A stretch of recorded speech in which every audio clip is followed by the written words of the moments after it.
Hey, welcome back to Well, That's Interesting, the I Love When the Villain is Likeable edition.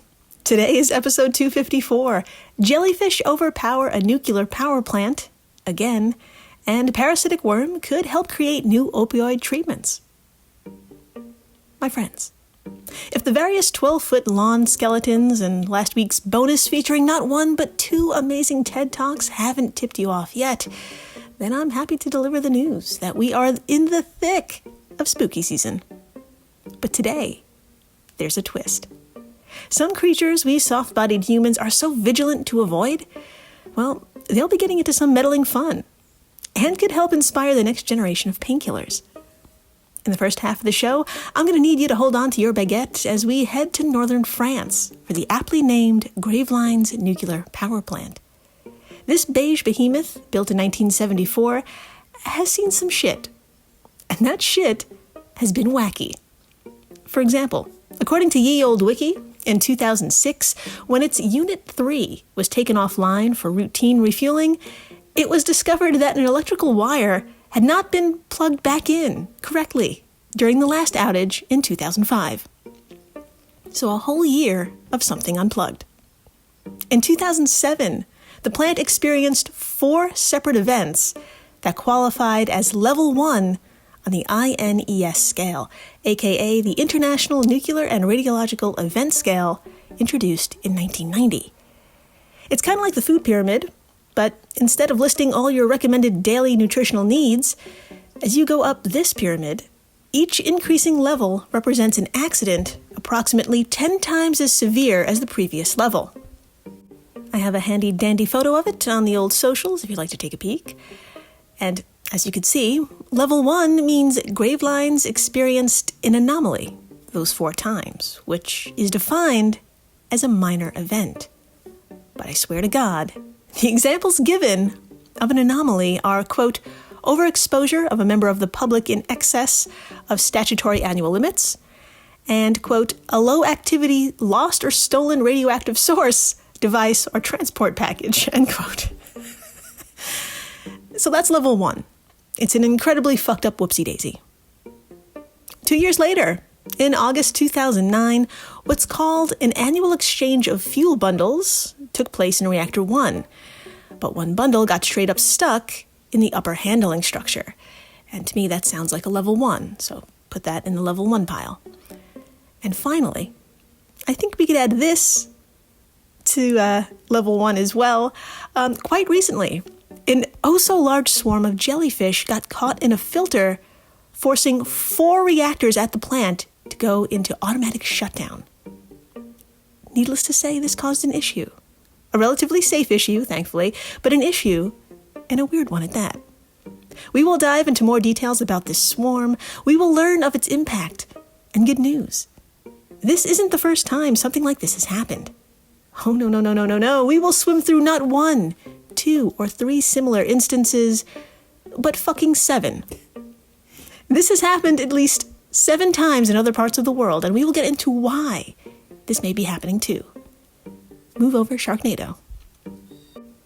Then after the break, a favorite on this show, parasitic worms.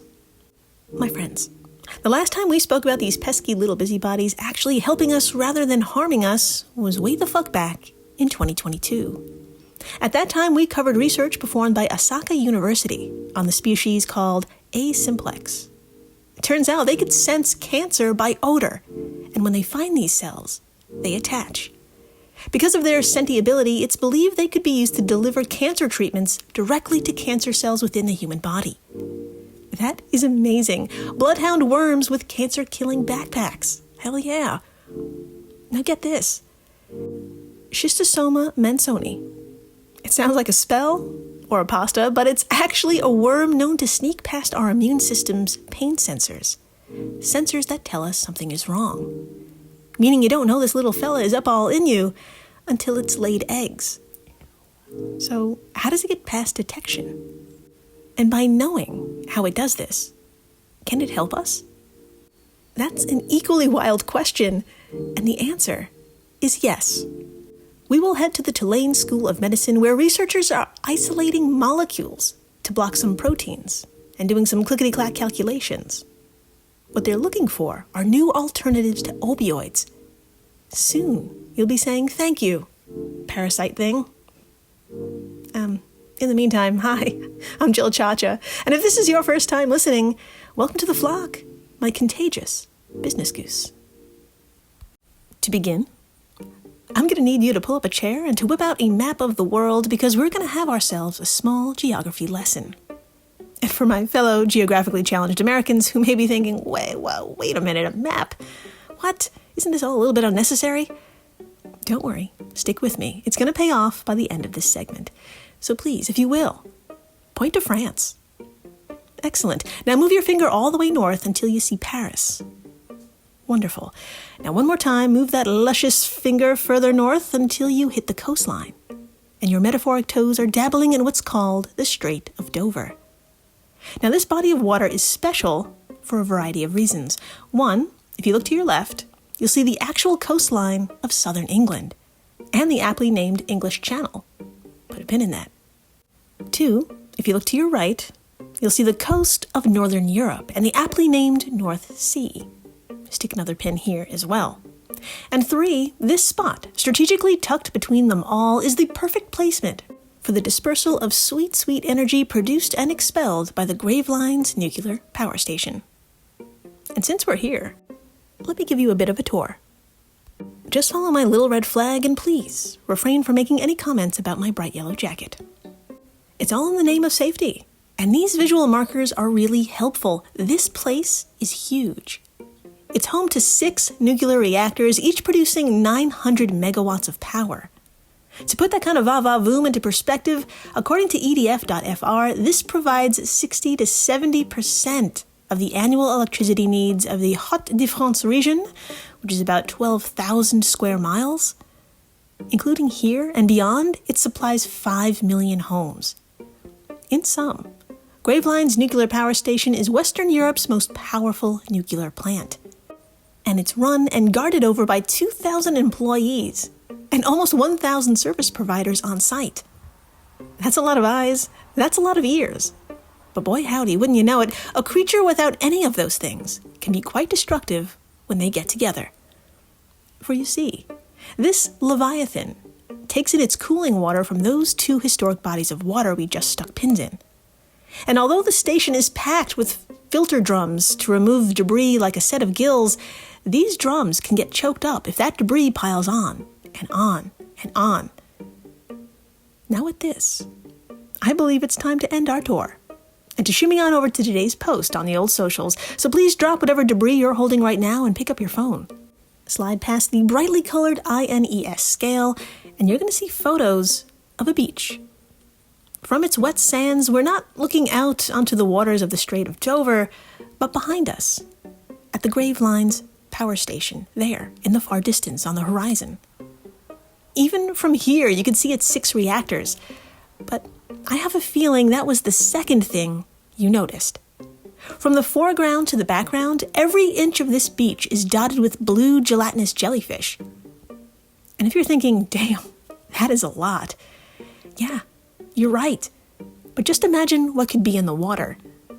My equally blue business goose, according to the energy supplier EDF, on an average Sunday, August 10th, from these seas emerged a, quote, massive and unpredictable swarm of jellyfish. It was so large and sudden, 3 of its reactors inhaled these invertebrates and did that thing where you cough until your eyes water and maybe fart a little, and in that embarrassment walk away where they could be alone. Well, a part of that is true. Filters of 3 reactors jammed under the sheer number of jellyfish, and with a lack of sufficient water, the reactors shut themselves down. And the timing, let's just say, wasn't the best. As reported by A.J. Dellinger of Gizmodo, 2 other reactors at the plant were already offline for summer maintenance, leaving the remaining sole reactor responsible for the massive demand.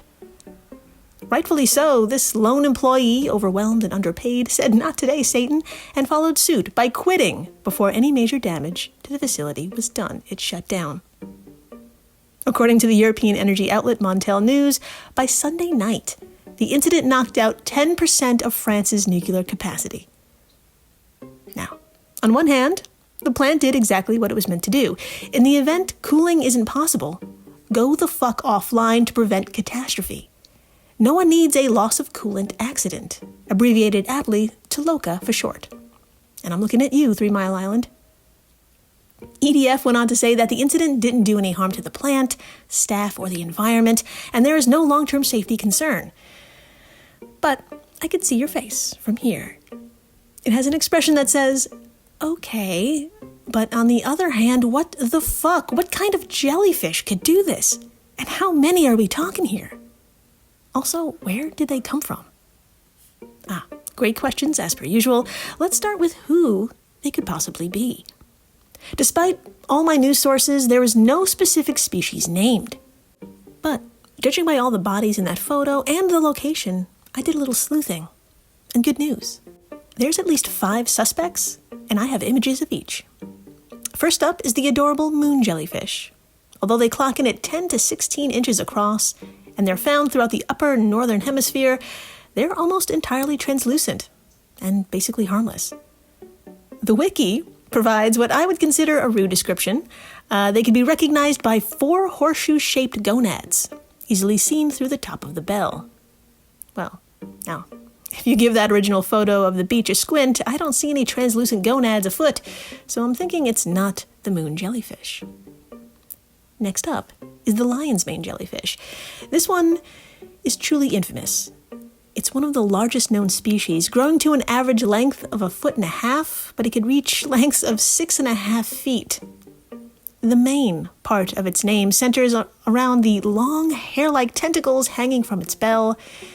This clusterfuck is actually 1,200 tentacles covered in specialized cells called nematocysts that, when triggered, release a coiled, barbed tube that pierces the skin and injects venom. Thankfully, comparing photos, I don't think this was them. In these waters, you'll also find compass jellyfish and the sexily named mauve jellyfish, but I don't believe they're suspects either. Our compass friends have a bell with distinct brown markings shaped like elongated V's, and our mauve friends are just that, purple and ready to party. They're also on the smaller side, clocking in with a bell diameter of a wee 1.5 to 4 inches. It is with great caution that I point my finger at the blue jellyfish, which, as the name suggests, and as its photo reveals, these bitches be blue, a color that appears with maturity. They can be seen May through October, and often seen around the UK coastline in summer and autumn, so they are right on time. And although their bell expands to about 1 foot, they are just as painful as the main jellyfish, so Godspeed to whoever took that photo on the beach. Now, although we narrowed the options down, to be honest with you, this incident could have been caused by any of these jellyfish. As so depressingly but accurately reported by Aylin Woodward of Business Insider, between 500,000 and 1 million plant and animal species face extinction from pollution, habitat loss, and warming oceans, hint, hint, but the jellyfish isn't one of them. Quote, over the past 2 decades, global populations of many jellyfish species have skyrocketed. Swarms of them, known as jellyfish blooms, have become more common worldwide, forcing beach closures, causing power outages, and killing other fish. End quote. Yes, my sweaty business goose, the rate of ocean warming has doubled in the last 20 years, and that heat absorbed by the ocean can extend to significant depths. The top 700 meters, or about 2,300 feet, have warmed substantially. All this means jellyfish are having the time of their immortal lives and reproducing along the way. This creates an uptick in even the rarest of incidents, like the unexpected shutdown of nuclear reactors. So please, prepare yourself for what I'm about to unload, and I'm going to start big. Last September, at the Jixing power plant in Zhejiang province, nailed it, teams had to work in rotating shifts over 10 days to clear out 150 tons of jellyfish. And that was just the beginning. A massive influx of what's called flame jellyfish overwhelmed the plant's circulation pump station, which, you guessed it, pulls in seawater to cool its generators. The literal hundreds of tons clogged the intake and strained the system until the filters overloaded and tripped, ultimately shutting down the generator. Quote, "In the plant's 30-year history, we have never encountered anything like this," end quote, said Shi Chao, deputy director of the plant's maintenance department, to the state broadcasting station CCTV. This wobbly shitfest was oh so recent, but you can actually trace this exact problem nearly year for year as ocean temperatures have been rising. Not one, not two, not three, but 4 incidents occurred in 2011 alone. Both reactors at the Torness nuclear station in Scotland shut down after huge numbers of jellyfish told Nessie to hold their beer, while in Israel at the Orat Rabin electric power station, jellyfish were sucked into the system, forming a, quote, big pile of goop, end quote, from IsraelNationalNews.com. In Japan, jellyfish managed to block the cooling system at one reactor at the Shimane plant, prompting the operator to lower its generation capacity by 6%. And not to be left out, of course, Florida makes an appearance. In a letter to the U.S. Nuclear Regulatory Commission, Eric S. Katzman, the licensing manager of the St. Lucie plant, wrote, quote, "The St. Lucie plant experienced a massive intrusion of moon jellyfish in the St. Lucie plant intake cooling water canal. The event commenced on August 20th and terminated 4 days later on August 24th. The St. Lucie plant intake cooling water pipes are approximately 1,600 feet in length. As seawater traverses the intake pipes, it becomes quite turbulent and reaches a flow rate of 6.8 feet per second. During that turbulent journey, the jellyfish's stinging nematocysts are broken off and then are released into the water column. The heavy concentration of moon jellyfish and the corresponding nematocysts in the water column finally reached a lethal concentration on August 22nd, 2011. These conditions were responsible for the mortality of an estimated 10,000 pounds of fish in a 24-hour period." End quote. That's a lot of fish. 2 years later in 2013, in Oskarshamn, Sweden, plant operators had to shut down its country's biggest nuclear reactor after once again moon jellyfish swam into the cooling water's inlet and blocked it. You know, it's looking more and more like these moonies aren't really harmless at all. What the fuck, you guys? Look, I can go on and on, but at this point you're probably thinking, Christ, I got it, thank you, Jill. So if this is happening more frequently, is there any way to shut plants down before we rely on automated systems? Because, as we've seen and as we've learned on this show, sometimes that doesn't work. Well, yes, you are on fire today. As we speak, researchers at Cranfield University in the UK are joining slippery forces with EDF, Canetech, and the Smith Institute to fight these spineless bastards with all they've got. And by that, I mean with drones and a shit ton of math. The plan is to release flying cameras along the coast to search for blooms, algae and jelly alike. After performing some clickety-clack calculations, researchers can then sound the alarm if a particular bloom will most likely cause trouble. Now, the project was announced in 2020, and I haven't seen an update. I'm serious. If anyone knows what is up, that'd be great, because things are happening out there. Like a lot. And it's scary, y'all. Thanks. After the break, we're leaving invasive jellyfish of the North Sea for an invasive nematode that may just help us after all. Things in your body. Next. Stay tuned. I'm always looking for ways to show my cat how much I love her. And with Fancy Feast gems, I can pamper her whenever I want with a savory gravy on top of a gourmet mousse pâté. The pyramid shape makes serving simple, so all I have to do is peel and plate to make mealtime feel extra fancy. And with 2 entrees in every pack, it's easy to turn every day into the extraordinary.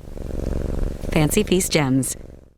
Does it ever feel like you're a marketing professional just speaking into the void? But with LinkedIn ads, you can know you're reaching the right decision makers, a network of 130 million of them, in fact. You can even target buyers by job title, industry, company, seniority, skills, and did I say job title? See how you can avoid the void and reach the right buyers with LinkedIn ads. Spend $250 on your first campaign and get a free $250 credit for the next one. Get started at linkedin.com/campaign. Terms and conditions apply. And we're back. We are so back. And my friends, I'm going to need you to buckle up because I am once again going to drop a load on you. This time, I need to introduce you to the organism that causes what the World Health Organization considers to be the second most socioeconomically devastating parasitic disease after malaria. That disease is called schistosomiasis. And although to our ears it may sound like a bad case of poop in your pants, it really is no fucking joke. According to WHO.int, schistosomiasis is an acute and chronic disease caused by blood flukes, specifically one we're about to burrow into in a minute. But first, let's talk about the illness. One so prevalent that in 2021, at least 251 million people in 78 countries reached out for preventative treatment. Schisto mostly affects lower income and rural communities, particularly agricultural and fishing populations, because it all begins when an infected human, lacking access to plumbing, does what anyone would do in that situation: find a body of water to go number 2. Now, if you're a long-time listener of this show, then you know any creature playing host passes on the eggs of their resident parasite through poop. And that's exactly what happens here. The old poop and egg omelet is deposited in a lake or a stream, which activates their hatching. The larvae make a break for it with their eyes on the prize, this being their intermediate host: snails. Inside the snail, the larvae grow into their next stage, which is like a fork-like, pronged-looking awkward teenager, but they don't have to endure this state for long. Within 2 to 4 weeks, they burst out from the snail and into the water again, and guess what? They aren't the only swimmers here. Other humans, washing clothes, pots, pans, fishing, playing fucking Marco Polo, whatever, they're here too, just living their lives. From a slight cut, a hair follicle, or an orifice, the worm makes its way into its primary host, us, where after a few days it moves from the skin deeper into the body, making a beeline for the lungs. They Airbnb these organs for about 2 weeks, whereupon they check out and are blown into the circulatory system and into the scrumptious veins of the liver. And at this point, I'm going to tell you more than you ever wanted to know about this blood fluke, Schistosoma mansoni. 1, you may have noticed that I haven't brought up any physical symptoms of the infected host. And yeah, you're right. There are no symptoms. Please put a pin in this. 2, unlike other blood flukes in which the sexes are not separate, aka they're hermaphrodites, schistosomes are truly flukes of nature. When in humans, they have access to nutrients to mature, with most dividing into males and females. When mating that they attach and become one longer worm, with females completing their physical development to lay eggs. Like a lot of eggs. Approximately 300 a day. Or 1 egg every 4.8 minutes. You're welcome. Like a goddamn conveyor belt, these eggs shimmy along to and through the intestines, where they can be pooped out, and the miracle of life can cycle once more.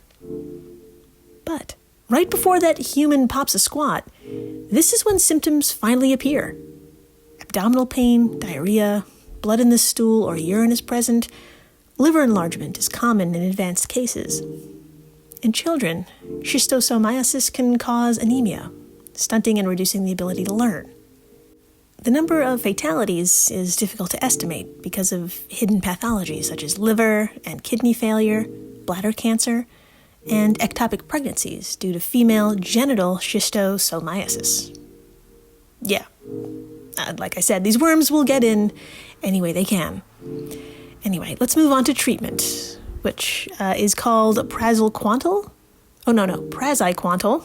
It's a simple pill, that's hard to say, while access to clean water is the best prevention. Now, I can see the look on your face. It's not looking good. I think you're thinking, wow, this is a lot, even for spooky season. And Jill, I gotta be honest. I'm not seeing how any of this could be turned into a positive. Well, if you're thinking that, I agree with you. This whole situation has got awful. But somehow, researchers from the Tulane School of Medicine in New Orleans took a look at these genital lemons and you know what? They said, we can make some tasty lemonade out of this. Stick with me here. Well, my friends, join me, will you, at Tulane, whose tagline, according to their website, is "The future of medicine is here." And you know what?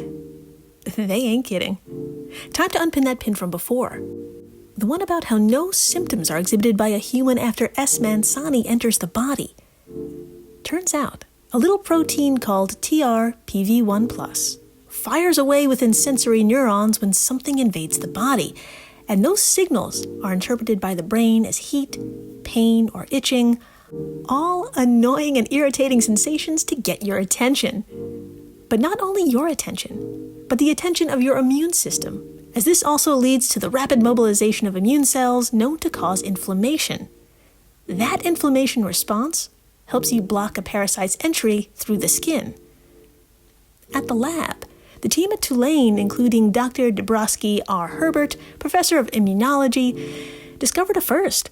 They noticed that this particular protein in infected mice pretty much kept quiet, allowing S. mansani to run rampant.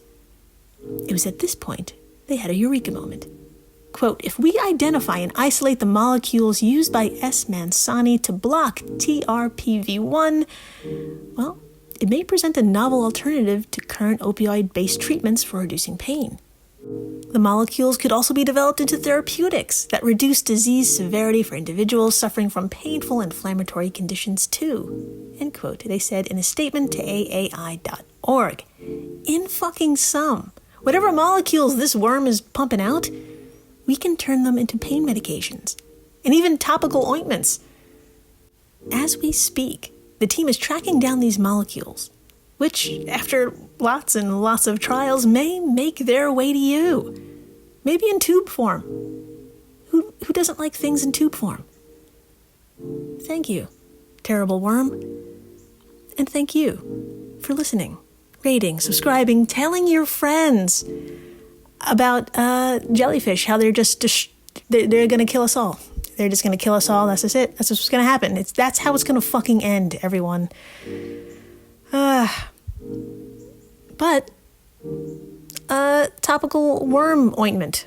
That's a plus. An egg-filled thanks to the folks over at Airwaves Media, the podcast network to which WTI belongs. If you love this show, and you do, you love the other podcasts in this family, and please, stay interesting.